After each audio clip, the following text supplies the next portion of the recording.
Hi and welcome back to my channel. This video is my mid-year wrap-up for 2023.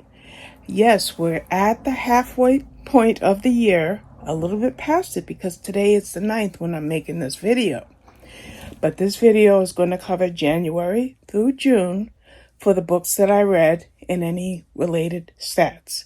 So to start off, I want to let you know that I read 272 books for the first part of this year. That is less than what I read this time last year, but life is what it is, and maybe I'm doing more puzzles or doing other things, but that's how many I've gotten read up until the end of June.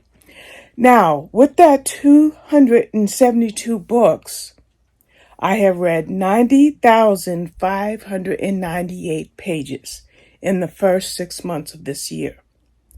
What does that average out to?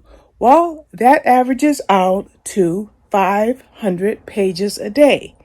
Some months I read more, which you'll see later in this video, and some months I read less.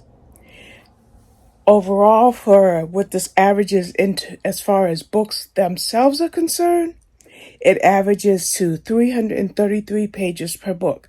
And I do have a graphic that I hope to pop up that will show you that the books varied in length, and hopefully that graphic will clear that up. Now, this overall consumption of books was 210 advanced reader copies as well as advanced listener copies. Now, of these 210 books, before I tell you how many were audiobooks, I want to say this.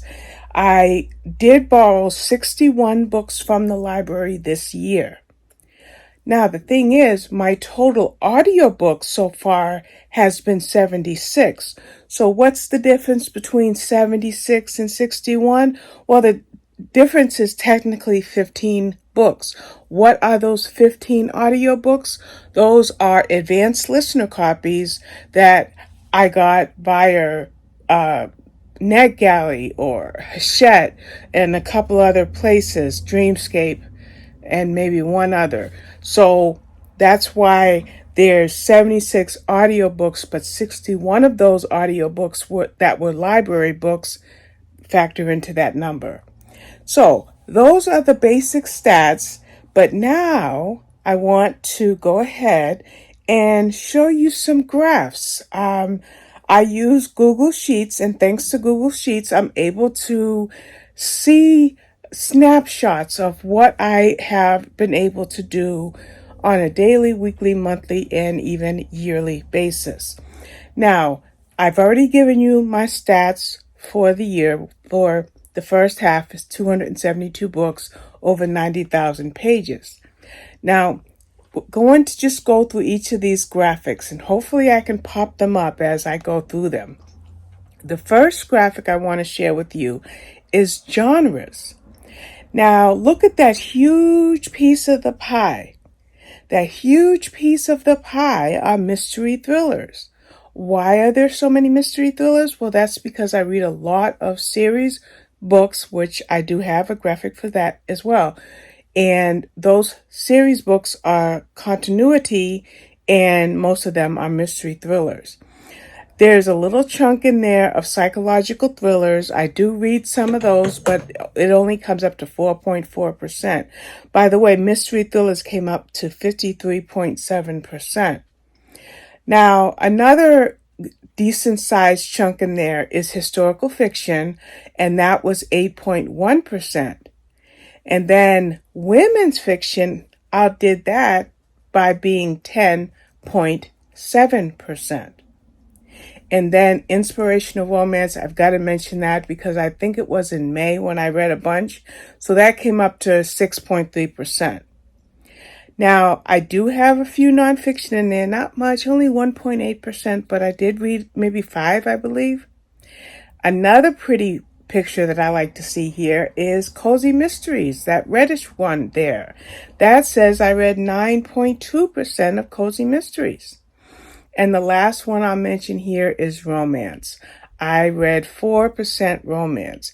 Now, as the months go on through the rest of this year, the only romance that I intend on reading going forward is mostly going to be inspirational romance. Other than that, I will be reading mostly women's fiction, crime fiction, mystery thrillers, cozy mysteries, etc. Now, I want to go on to my next. Now, remember I said audio versus advanced reader copies, ARCs? Well, I list them as uncorrected proofs on my spreadsheet. So 72.1% of what I've read this year so far has been advanced reader copies. Of that, in addition to that, 27.9% was audio. And I already mentioned that I had 61 library books, which were all audio, an additional 15 advanced listener copies to comprise that total of 27.9%. Now, what else is, I love this graphic here. Pages listened versus pages read. 72% of what I read during the first part of this year was reading, but 27.9% was listening. But I am a crafter, mostly jigsaw puzzles, sometimes diamond painting, and even sometimes cross-stitching. Never mind tasks around the home like cooking, cleaning, etc. So, with that said and done, those pages read, that 72.1%, I take advantage of the Kindle text-to-speech. And mostly everything I do is through an earbud that I have in my ear. And so I can almost say that probably 80% of what I read this year has been through listening, but there are times that I will take my Kindle Paperwhite, which is over there, and I will go ahead and listen and actually read the book or even get a print arc off of my shelf. Now, remember I said that my average was 333 pages per book. Now, for 333 pages per book, if you look at this next graphic, you'll see that for pages, I read a little over 50 books that were in the range of 200 to 299 pages. But between 300 and 399 pages was a little bit over 160. I did read a few 400 to 499 page books in the range of somewhere around 30 or 40, and then one book was over 500 pages. So I like that little graphic. This next graphic, publisher. It's going to be impossible for you to see it. As a matter of fact, I might put this one up over the whole page so that you can see it. And you see that big red chunk there, that's Bookouture. They are my most read publisher. They are my most read publisher. Two other ones I want to bring out are Berkeley and Harlequin. And I see Minotaur is in orange, so I'm reading a bit of Minotaur books, but that's mostly because I binge read a series. So that's all I want to tell you about that graphic. Then we talked about the status of how I got the books. So this one here shows you how many I got from the library, which is about a quarter, almost a quarter of what I listened to or read this year has been library books. I love that. And then this graphic here, you're going to see this breakdown in the next part of this video, because this graphic here tells us what I read in a bar format for January, February, March, April, May, and June. So you can see that March and May were almost neck and neck. My lowest month was February, my second lowest month was April, and then I did pretty good in January and in June. And then here is my pages completed per month. How many pages per month did I read? Again, you'll see that with the monthly wrap-up itself. And that one there is May. That was 17,000 some odd pages. Now, what is this graphic here? This is author gender, and mostly I read female authors, but here we have again almost a quarter of the books that I read were male authors. Protagonists, what do we have? Mostly female. A good portion of male and female, which I have under both. And then there were some male protagonists. Those male protagonists were primarily when I read James Patterson and David Rosenfeld. That's where you see the male protagonists. Now, I am a series fanatic. Proof is in the pudding with this graphic.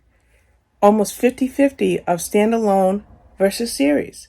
The actual numbers are 54% of the books I read were standalone, but 46% of them were series books. So you know that I read a lot of series. Then, when we had the series breakdown, 2.4% of the books that I read did complete series. I started, 13% of the books were started, and then I'm doing 84% of ongoing series. And those are all the different graphics that I wanted to share with you. I really love talking statistics and numbers and things of that nature, because when you look at everything and you see it all in one snapshot, it just makes everything look really, really, really intriguing. Now, when we get to the next part of the video, I will show you the books that were read each month and hopefully talk to you a little bit about some of the standout books for each month. So for right now, I'm going to go back to my editor and put this little clip in where I think it should go, and I'll come back and record some more.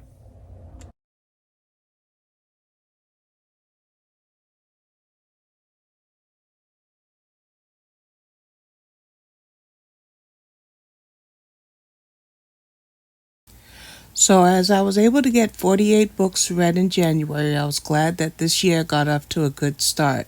It sure beat last January.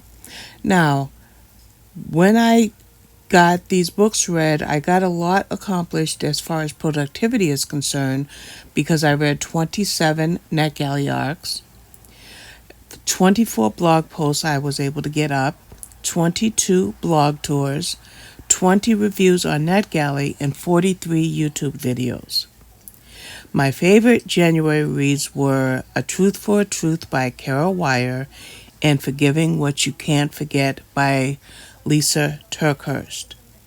I did have a DNF for January, and that was The Minuscule Mansion of Myra Malone by Audrey Burgess. Simply put, it was a little bit of paranormal, and I don't really read paranormal.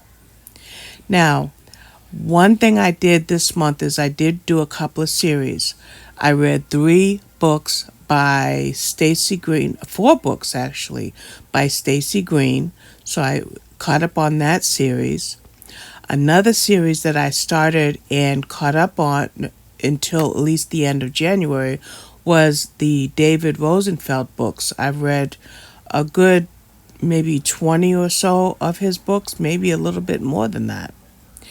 And let's see, what else did I read? I wanted to also mention I did read 2 books by Tammy Giuliano, Fatal Intent and Misfire. These were medical mysteries or medical thrillers. Those were really good, and I don't know if that series is going to continue, but if it does, I will continue to read anything else in that series. Another thing I can mention, The Housemaid's Secret by Frida McFadden. This is the sequel to The Housemaid. So if you haven't read The Housemaid, make sure to go to Kindle Unlimited. You can get this and The Housemaid's Secret and read both of those. So that is my wrap up for January.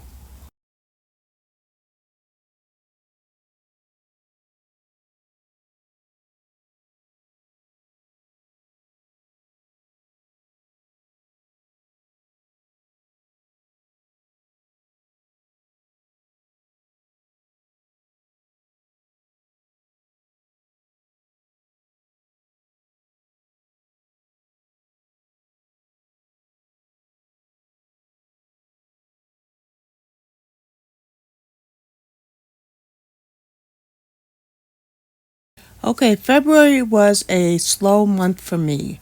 Now, you're going to see a shift in my reading, and the shift came because I hit a depression, a really bad bipolar depression.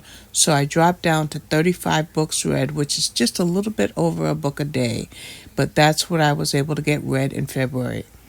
But there were some good things. For example, I was able to get 30 NetGalley arcs read, 25 blog posts, 21 blog tours, 31 reviews up on NetGalley, and 48 YouTube videos. So while I didn't read as much, I certainly was focused on other things that were very important. My favorite reads for February were The Little Flower Shop by Laurie Foster and Cold Blooded Liar by Karen Rose. And then I did read two of the J.D. Robb books, Encore and Death, which came out around the time I read it, and also Payback and Death, which comes out this fall. I read a few books by Linda Riley, Up to No Gouda, No Harm, No Foul, and Cheddar Lay Thin Dead. It's a cozy mystery series. Let's see. I finished the last of the Kelly Armstrong Rockton series, and I started the first book in that series, which is Murder at Havens Rock. I cannot wait for that series to continue. I did read a Kirsten Modglin book in January, and I also read Don't Go Down There in February. And It's One of Us by J.T. Ellison. That was a really good one. And The Woman with the Cure by Lynn Cullen, which was really, really a good book. So that is my wrap up for February.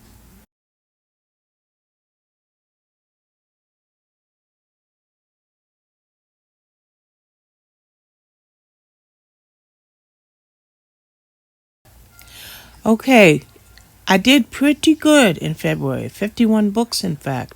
I'm sorry, not February, but March. Now, although I got 51 books read in March, I was still in that depression that hit me in February, and because of that depression, I dropped down to only 19 YouTube videos. However, I did get a lot accomplished otherwise because I got 30 blog posts up, 29 of those were blog tours, and 26 reviews went on to NetGalley. My favorite book for March was the new one by Evie Green. This was a sci-fi thriller that really caught me by surprise because I did not read the blurb. I got requested to read that book for a tour, and my goodness gracious, am I glad I read it. Then I read the Butterfly Bayou series by Lexi Blake. It's a 5-book romance series, and they were all really good. I read the next book in Deanna Rayburn's series, A Sinister Revenge. Loved that one. Another favorite was Hopeful Hearts at Cornish Cove by Kim Nash. Always enjoy her books. I also read a few books by Sherry Thomas, A Study in Scarlet Women, A Conspiracy in Belgravia, The Hollow of Fear, and The Art of Theft. Also, Murder on Cold Street. So I read all 5 of those. I will say that I only had the last one for review, so the first 4 I got as library books. I read Miss Moriarty, I presume, also, if I didn't mention that, by Sherry Thomas. It looks like I might have even read more by Sherry Thomas, but I'm not going to go back through that again. Let's see, I read 2 books by Lynn Painter. They were romances, Mr. Wrong Number and The Love Wager. I Love It When You Lie by Kristen Bird. That was really good. There was a really good thriller that I read, which is How I'll Kill You by Ren DiStefano. That was really good. I read the next book in Suzanne O'Leary's series, The Lost Mother of Ireland. I love that one. Another good Kate Hewitt book, which is An Island Far From Home. Some really good books. I read 3 books by Alka Joshi, The Henna Artist, The Secret Keeper of Jaipur, and The Perfumist of Paris. All very, very good books. I read a memoir, I Am Deborah Lee by Deborah Lee. Soulmate by Sally Hepworth. Excellent book. So that is my wrap up for March.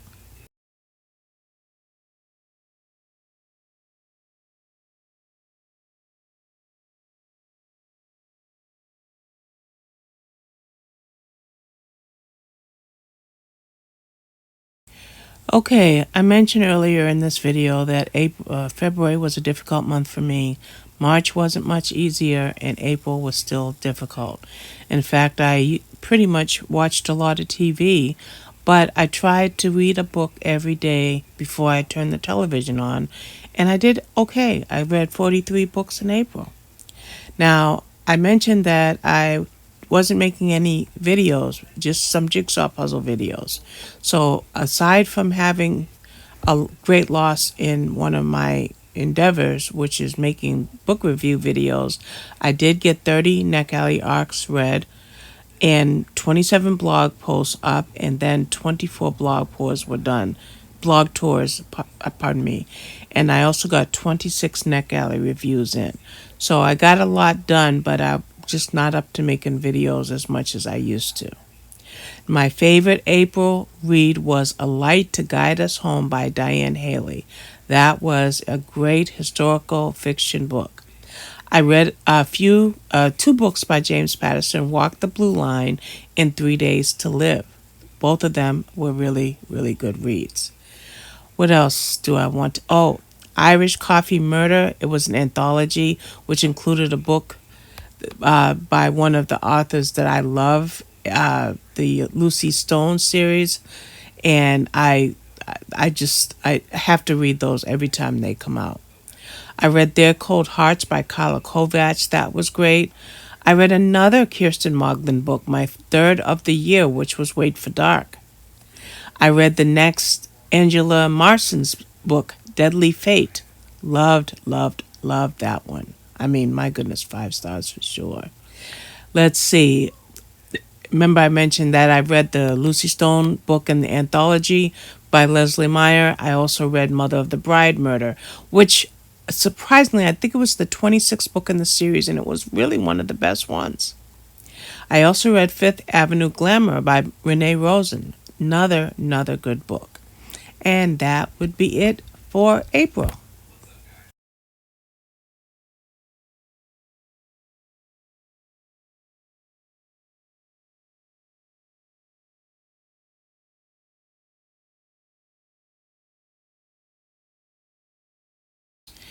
Now, for May, I got 51 books read. Still not making book review videos. Not sure when that's going to happen. But I got a lot done because I've got 48 Neck Alley arcs read. 49 combined blog posts. I say combined because I did a few series reviews in there, so that's how I got 49. I also wrote and scheduled 9 reviews ahead of time. So May was a very, very productive month for me. For NetGalley, I did a whopper of 67 reviews. That's what I got done for May. My favorite read for May was No One Will Miss Her by Kat Rosenfeld. That one was really good. Also, Close Her Eyes by Lisa Reagan. I cannot not mention that book. Then I read the next book in M.M. Chouinard's series, Little Lost Dolls. I read a couple of cozies back to back, Mystery at the Beauty Pageant by Helena Dixon, and then Mystery at Fairfield Castle by Claire Chase. Both of those were really good. I also read another cozy mystery, The Murder Affair by Alice Castle. Now, I've read Fractal Noise by Christopher Paolini, and this is the prequel to Sleep in a Sea of Stars. To Sleep in a Sea of Stars was hours and hours and hours long, whereas Fractal Noise was only about 8 hours. But it was still a good read. Like I said, it was a prequel. And when the second book in that Fractalverse series comes out, I will definitely be reading it or at least listening to it as an audiobook. During the month of May, I really tried to get as many Amish fiction books as I could read. And I think I got about a dozen or so, such as An Unexpected Amish Proposal by Rachel J. Good. Other books by her were An Unexpected Courtship, An Unexpected Christmas, An Amish Marriage of Convenience, Her Pretend Amish Boyfriend. All of those were by Rachel J. Good. Then I read a couple of Shelley Shepherd Gray books, Happily Ever Amish and Once Upon a Buggy. And the other author I grabbed was Amy Lillard, which were Marry Me Millie, The Amish Matchmaker, One More Time for Joy, An Amish Husband for Tilly, and A New Love for Charlotte. So I also caught up with the next David Rosenfeld book, which won't be up for a while, but I read it anyway, which is 'Twas the Night Before Christmas. And that is my May wrap up.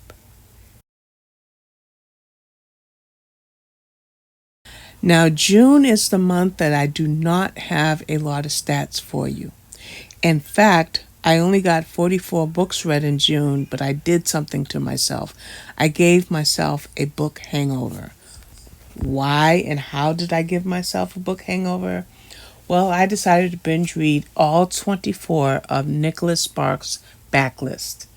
Every single book he wrote, including his memoir, 3 Weeks with My Brother. Reading those books, I also turned around and watched each movie that was adapted from those books, and there were 11 movies in all. But I did get some Neck Alley books done. I think I got 19 in. So even though I didn't get a lot of stats that I would generally produce for a month, I will say that I got those Neck Alley books read, but I did not get them reviewed until this month, July. As far as the Nicholas Sparks books, I did not review them on Goodreads. They were not Neck Alley books at all. They were just books that I got every single one from, mainly from Hoopla, I believe, or it might have been Overdrive or Libby, one of those. I read Hello Stranger by Catherine Center, about a woman who had she could not recognize faces, and I can't remember what that condition is called, and that was really good. And the reason why, by the way, is she had something on her brain, and they did brain surgery, and it took away her ability to recognize faces. I also read The Connollys of County Down. That book was recommended to me in the Neck Alley group, but I also got an ARC for it, so it was by Tracy Lange. I loved that one. That was a generational book. It was excellent, excellent, excellent. Another good one is You Must Remember This by Kat Rosenfeld, and The Night It Ended by Katie Garner. Those were both really good. I did enjoy Sarah Pekkanin's Gone Tonight. It wasn't my favorite, but I did enjoy it. Another excellent book I did read was North of Nowhere by Allison Brennan.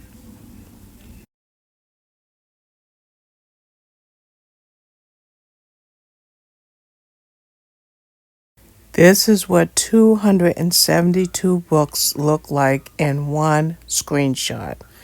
That is my wrap up for the first half of 2023. I want to thank you for watching. Please like and subscribe. I would very, very much appreciate it.